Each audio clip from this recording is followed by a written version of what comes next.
என்ன கேட்கணும்னு நினைக்கிறியோ அதை தயங்காம கேளு தாயி. சாமி, எனக்கு ஒரு உண்மை தெரியணும். என்ன தெரிஞ்சுக்கணும்?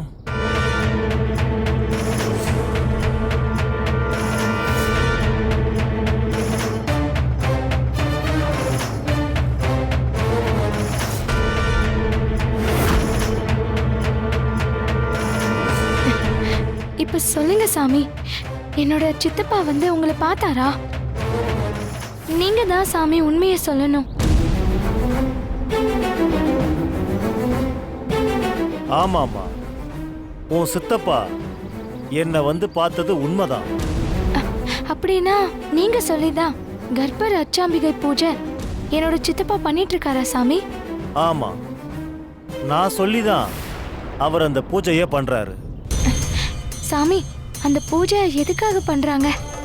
உங்க வீட்டுக்கு யாசகம் கேட்டு வந்த உத்தங்க முனிவர் ஒரு துஷ்ட சக்தியோட சூழ்ச்சியால துர்காவை தப்பா புரிஞ்சுக்கிட்டு அவ வயித்துல இருக்கிற சிசுவுக்கு சாபம் கொடுத்துட்டாரு.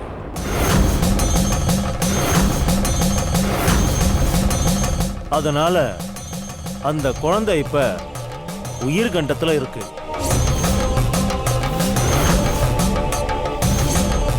உத்தங்க முனிவரோட சாபம் விலகவும் உயிர்கண்டத்திலிருந்து அந்த குழந்தைய காப்பாற்றவும் தான் உன் சித்தப்பாவை கர்ப்ப ரட்சாம்பிகை பூஜையை நான் பண்ண சொன்னேன்.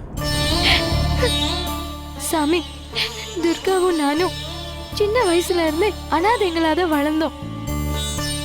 என்னோட துர்கா இப்போ உண்டா இருக்கா. எனக்கும் துர்காக்கும் இப்போ ஒரு புது உறவு கிடைக்க போறதுன்னு நினைச்சு நாங்க அவ்வளவு சந்தோஷப்பட்டோம்.